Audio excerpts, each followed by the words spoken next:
ओम शांति। आज 29 अक्टूबर 2020 है और आज बाबा के साकार रूप से चले हुए मधुर महावाक्यों का स्पष्टीकरण देने के लिए हमारे साथ हैं आदरणीय आशा दीदी। ओम शांति। ओम शांति। बाबा ने कहा, मीठे बच्चे, तुम अभी कांटे से फूल बने हो, तुम्हें हमेशा सबको सुख देना है, तुम किसी को भी दुख नहीं दे सकते हो। शिव बाबा आकर ये दुनिया जो कांटों का जंगल बन जाता है, कांटों का जंगल अर्थात जहाँ दुख ही दुख होता है, कोई भी चीज प्रिय नहीं होती, अच्छी नहीं होती, हर चीज से दुख भासता है। तो बाबा कहते हैं ऐसी दुनिया जो बन जाती है उसमें ही मैं आता हूँ। मैं फूलों के बगीचे में नहीं आता हूँ। वहाँ आऊँ किस लिए? वहाँ ज़रूरत नहीं है, क्योंकि मेरा जो काम है वह कांटे को फूल बनाना। तो मैं आऊँगा कांटों की दुनिया में और आकर तुमको फूल बनाता हूँ। फूल जो ब्यूटीफुल भी है, खुशबू भी देता है, सुखदायी है, नैनों को अच्छा लगता है। कांटा तो नहीं अच्छा लगता। तो बाबा कहते तुम बच्चे जब फूल बनते हो फिर तुमको कभी भी किसी को दुख नहीं देना है। फूल दुख नहीं देता। तुम मेरे फूल बच्चे हो, दुख नहीं दो। क्वेश्चन है, अच्छे फर्स्ट क्लास पुरुषार्थी बच्चे कौन से बोल खुले दिल से बोलेंगे? बाबा, हम तो पास विद ऑनर होकर दिखाएंगे, आप बेफिक्र रहो। उनका रजिस्टर भी अच्छा होगा। उनके मुख से कभी ये बोल नहीं निकलेंगे कि अभी तो हम पुरुषार्थी हैं। पुरुषार्थ कर ऐसा महावीर बनना है जो माया जरा भी हिला न सके। बाबा कहते हैं कि ये कहना कि मैं पुरुषार्थी हूँ, उसका अर्थ होता है अपनी गलती को लीगलाइज कर लेना। मुझे छुट्टी दे दो, मैं पुरुषार्थी हूँ, मैंने गलती की है, मैं पुरुषार्थी हूँ। ये तरीका नहीं होता। बाबा कहते जब तुम पढ़ते हो तो पुरुषार्थी का अर्थ क्या है? गलती नहीं होनी चाहिए। और जो बच्चे ये कहते हैं कि मैं पुरुषार्थी हूँ, उसका अर्थ है कि वो सुधार करना ही नहीं चाहते हैं। जिस गलती को आप स्वीकार ही नहीं कर रहे हैं, जिस गलती को आप समझ करके बैठे हैं कि ये तो होनी ही है, पढ़ रहे हैं, थोड़ा बहुत तो हो ही जाता है, तो आप एक्सेप्ट कर रहे हैं ना। जब तक आप दिल से अपनी मिस्टेक को स्वीकार नहीं करते तब तक परिवर्तन नहीं आता। तो बात है ये शब्द जो है वो अच्छे पढ़ने वाले बच्चों के लिए उपयुक्त नहीं है। और बाबा कहते हैं कि आप बेफिक्र रहो, यानी बाबा की फिक्र यही है कि हम पास विद ऑनर बन जाए। इसीलिए बाबा इतनी मेहनत करके हमको इतना पढ़ा रहे हैं। तो बाबा ने कहा, यहाँ है निराकार बाप, निराकार टीचर, बाकी इनकी कोई वैल्यू नहीं है। शिव बाबा बेहद का बाप आकर इनको वैल्यू देते हैं। मोस्ट वैल्यूएबल है शिव बाबा जो स्वर्ग की स्थापना करते हैं। ब्रह्मा के लिए कहा। बाबा कहते ब्रह्मा, अगर शिव बाबा न आते तो ब्रह्मा की क्या थी? कोई वैल्यू नहीं थी। एक सामान्य बिजनेसमैन ही तो था, एक सामान्य उसका ही तो था। परंतु जब शिव बाबा आते हैं तो शिव बाबा आकर के इस रथ को वैल्यूएबल बना देते हैं। क्योंकि हीरा होता है तो हीरा उसकी अपनी कदर है, लेकिन वो जिस डब्बी में होता है वो भी इम्पोर्टेंट होती है। तो शिव बाबा ब्रह्मा रथ में आते हैं तो ब्रह्मा की भी वैल्यू बढ़ जाती है। बाबा ने कहा, मिलना होता है साकार में, निराकारी दुनिया में तो कशिश की बात ही नहीं। वहाँ तो है ही सब पवित्र, कट निकली हुई है। कशिश की बात नहीं, लव की बात यहाँ होती है। ऐसे बाबा को तो एकदम पकड़ लो। बाबा आप तो कमाल करते हो, आप हमारी जीवन ऐसी बनाते हो। बहुत लव चाहिए। लव क्यों नहीं है? क्योंकि कट चढ़ी हुई है। प्यार होगा ही नहीं, प्यार होगा ही नहीं, बाबा को याद कैसे करेंगे? प्यार वो साधन है जिसके द्वारा बाबा को याद करते हैं। अब आत्मा के ऊपर अगर कट चढ़ी हुई है, एक तरफ हम कहेंगे बाबा हमको आपसे बहुत प्यार है, और दूसरी ओर आत्मा के ऊपर जंक चढ़ी हुई है। अब जंक वाला तो आकर्षण में आएगा नहीं, क्योंकि जो चुंबक है शिव बाबा वो उसको ही अट्रैक्ट करेगा जो पवित्र होगा। तो दो चीज़ चाहिए, पवित्रता भी चाहिए और प्यार भी चाहिए।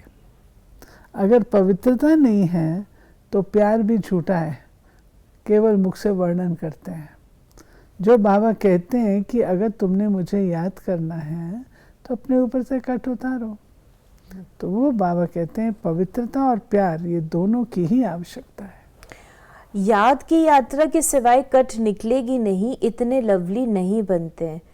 तुम फूलों को तो यहाँ ही खिलना है, फूल बनना है। फिर बाबा ने कहा कितनी खुशी होनी चाहिए हम कांटे से फूल बनते हैं, यानी जो हम देवता बनते हैं उसकी पूरी जो स्वरूप है हमारा, हमें यहीं बनना है, यहीं खिलना है। इसको हम इस तरीके से समझें।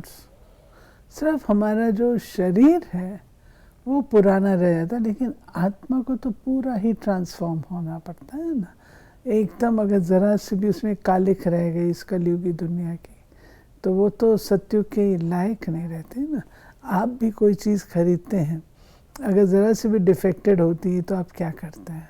आप रिजेक्ट करते हैं, उसका हाफ प्राइस हो जाता है। माना चंद्रवंश में चले जाएंगे, हम तो सत्युगी दुनिया, सतो प्रधान दुनिया में जाना चाहते हैं, चंद्रवंश में जाने के लिए तो नहीं है। इसलिए यहाँ पर ही हमको बिल्कुल शुद्ध होना है, बिल्कुल पावन बनना है, बिल्कुल सच्चा फूल बनना है, तब सत्युग में जा सकते हैं। फिर बाबा ने कहा फूलों का इत्र बनाते हैं गुलाब का जल, बाप तुमको कांटों से फूल बनाते हैं, तो तुम बच्चों को खुशी क्यों नहीं रहती? बाबा तो वंडर खाते हैं, शिव बाबा हमको स्वर्ग का फूल बनाते हैं। फूल भी पुराना होता है तो फिर मुरझा जाता है, इस प्रकार बाबा ने बताया। फिर बाबा ने कहा पढ़ाई में नशा रहता है ना, तुम भी समझते हो हम बाबा द्वारा पढ़कर विश्व के मालिक बनते हैं। तुम्हारी पढ़ाई है फॉर फ्यूचर, फ्यूचर के लिए पढ़ाई कब सुनी है? बाबा कहते हैं तुम्हारी पढ़ाई फॉर फ्यूचर, और फ्यूचर के लिए कभी पढ़ाई सुनी? लोग तो इसी जन्म में हम कमाएं खाएं उसके लिए पढ़ते हैं, नाम कमाएं। यहाँ तो हमको नाम कमाना नहीं है। जो हम पढ़ते हैं ये हमारा पढ़ाई का मौसम है, तपस्या का मौसम है, राज का मौसम नहीं है। यहाँ पर जो पढ़ाई हम पढ़ते हैं उसकी प्रारब्ध हम स्वीकार कर नहीं सकते।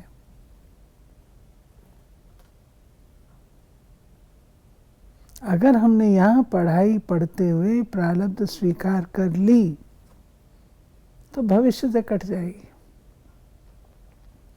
तो पढ़ते हैं हम फ्यूचर के लिए, वर्तमान में भी वो धारणा रहती है, परंतु उससे जो प्रारब्ध हमें मिलती है वो भविष्य के लिए। तो बाबा कहते हैं ऐसे तो कोई नहीं होता।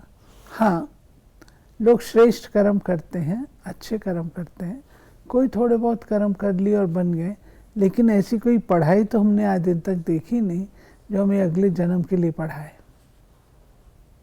अभी बाप द्वारा तुमने जाना है कि सतयुग में कर्म अकर्म हो जाता है, फिर रावण राज्य में कर्म विकर्म होना शुरू होते हैं। विकर्मों का बोझा सिर पर बहुत है, सब पाप आत्माएं बन गए हैं। तो बाबा ने कहा अब वो पास्ट के विकर्म कैसे कटें, इस प्रकार बाबा ने हमें ये रिमाइंड कराया। फिर बाबा ने कहा अब फिर पवित्र बनना है। बाबा को याद करते करते आत्मा पवित्र हो जाएगी, फिर ये पुराना शरीर खत्म हो जाएगा। बच्चों को अपार खुशी होनी चाहिए। ये महिमा तो कभी भी कहाँ नहीं सुनी कि बाप भी है, टीचर भी है, गुरु भी है। बहुमुखी संबंध हम आत्माओं के साथ निभाते हैं। माता पिता, शिक्षक, सतगुरु, तीनों समय बाबा कहते ऐसी महिमा तो कहाँ भी किसी की सुनी नहीं कि तीनों ही हो और वो भी सुप्रीम हो। बाप ही है जो निराकार है, वो आकर के हम बच्चों को इस प्रकार से पढ़ाते। बाबा ने कहा तुम हो कितने साधारण और बनते क्या हो विश्व के मालिक। तुम्हारा कितना श्रृंगार होगा गोल्डन स्पून इन माउथ। वहाँ का तो गायन ही है। और फिर बाबा ने ये भी बताया कि अभी भी कोई अच्छे बच्चे शरीर छोड़ते हैं तो बहुत अच्छे घर में जन्म लेते हैं। Golden spoon in mouth. बाबा ने हम बच्चों को ये बताया है कि बच्चे तुम्हारी पढ़ाई पर सब कुछ डिपेंड करता है। जितना अच्छा तुम पढ़ोगे, ऊंच घराने में जन्म लोगे।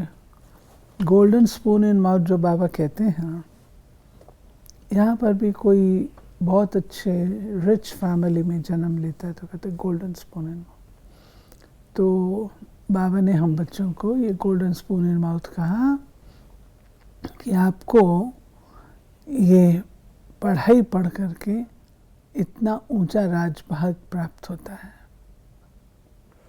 निर्विकारी के पास तो पहले पहले जन्म श्री कृष्ण को ही लेना है। नेचुरल फर्स्ट बर्थ जो कि पवित्रता से होता है वो श्री कृष्ण का होता है।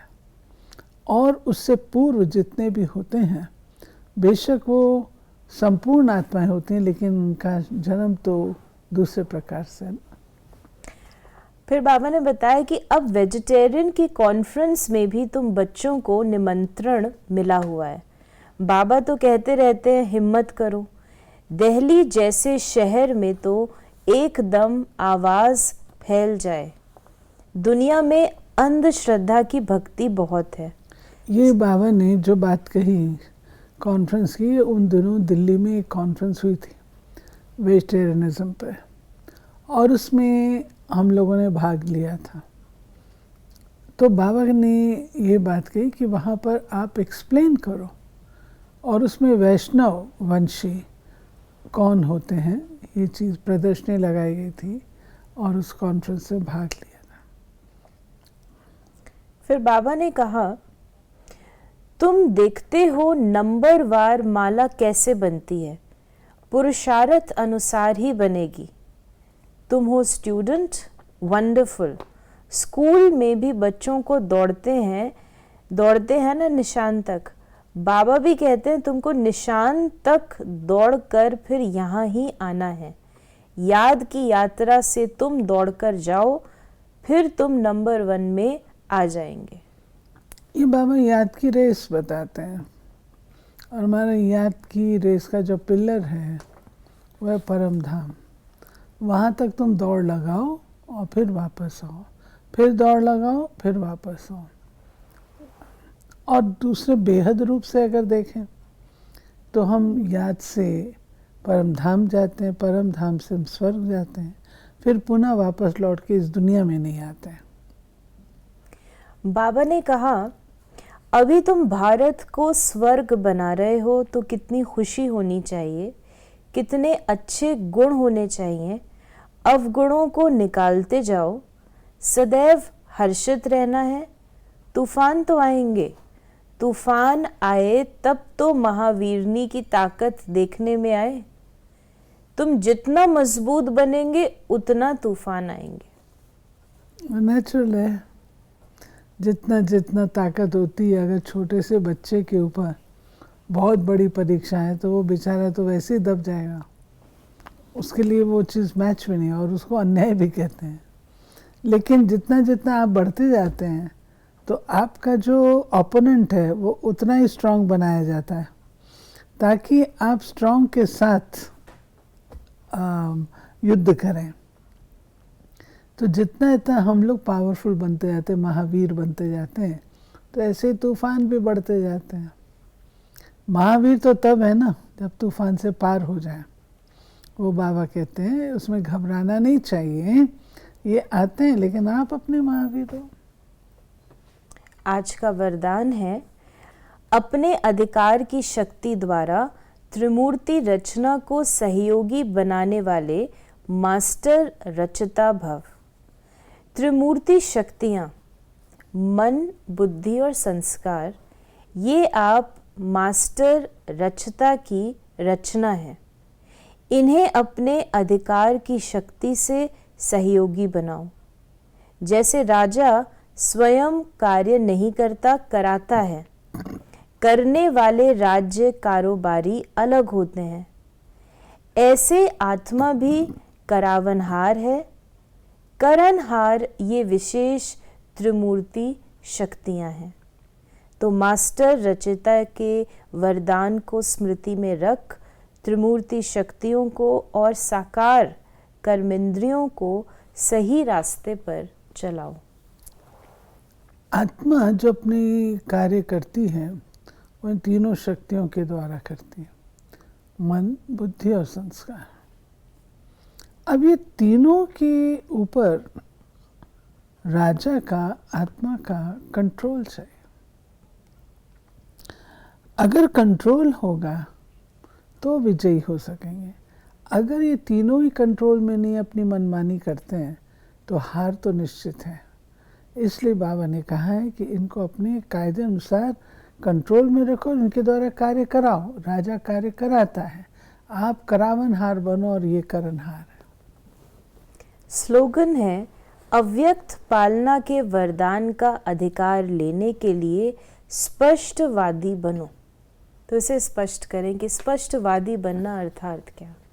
अव्यक्त पालना के वरदान का अधिकार लेने के लिए स्पष्टवादी बनो। इसका भावार्थ है कि जब हम बाबा के सामने जाते हैं, एक है ऐसी दृष्टि लेकर के हम आ जाते हैं, एक है ऐसे बैठे हैं। लेकिन जब बाबा के सामने जाते हैं, दृष्टि भी लेते हैं, बाबा के आगमन पर हम सबको दृष्टि मिलती है। उस दृष्टि का अनुभव कितने कर पाते हैं? अगर आपका दिल बिल्कुल साफ होगा, स्पष्ट माना जो पढ़ा जा सके,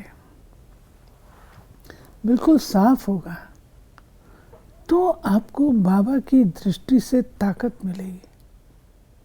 नहीं तो बाबा दृष्टि देते रहेंगे और आप इधर उधर देखते रहेंगे और कहेंगे मेरे को तो दृष्टि मिली नहीं।